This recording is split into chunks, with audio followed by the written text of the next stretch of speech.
চৰকাৰী বাণীকান্ত শিক্ষক প্ৰশিক্ষণ মহাবিদ্যালয়ৰ বাৰ্ষিক সাংস্কৃতিক সন্ধিয়াত আমি এখনি অসমীয়া ভাষাৰ নাটক যুগুতাই প্ৰদৰ্শন কৰাৰ কাৰণে মানস কৰি বিশেষকৈ আমাৰ মহাবিদ্যালয়খনৰ অধ্যক্ষ মহোদয় আৰু শিক্ষক অধ্যাপিকাসকলৰ অনুৰোধ মৰ্মে আমি তেওঁলোকৰ আবেদন মৰ্মে আমি এখনি নাটক ৰচনা কৰিলোঁ আৰু এইটো মুখ্যতঃ অসমীয়া ভাষাই ভাৰত সভাত ধ্ৰুপদী ভাষাৰ যি স্থান লাভ কৰিলে তাৰ সুবাদতে আমি নাটকখন ৰচনা কৰি পূৰ্ণাংগ পৰ্যায়ত নাটকখন প্ৰদৰ্শন কৰিবৰ কাৰণে এটি প্ৰয়াস কৰিলোঁ আৰু এই নাটকখন বিশেষকৈ অসমীয়া ভাষাৰ নাটকৰ কাহিনীৰ উপৰিও অসমীয়া ভাষাৰ কেইবাটাও দিশত সাঙুৰি লোৱাৰ প্ৰয়াস কৰা হৈছে।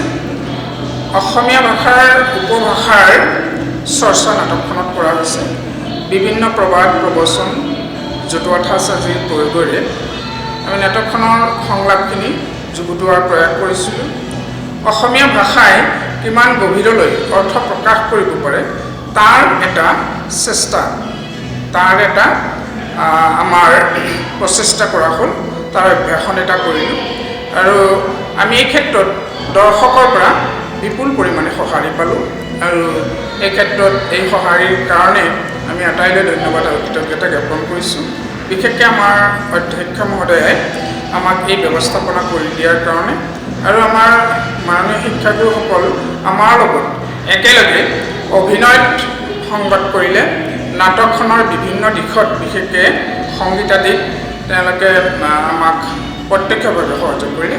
সেইকাৰণে আমি তেখেতসকলৰ ওচৰত চিৰকৃতজ্ঞ আৰু গোটেই কাহিনীটো গীত সুৰ সংগীত গোটেইখিনি আমি নিজাববীয়াকৈ বিশেষকৈ আমাৰ পৰীক্ষাৰ্থীসকলেই একেলগে উপস্থাপন কৰিব পাৰিলোঁ আৰু সেইটোক আমি এটা আমাৰ কৃতকাৰ্যতা বুলি আমি ধৰি লৈছোঁ।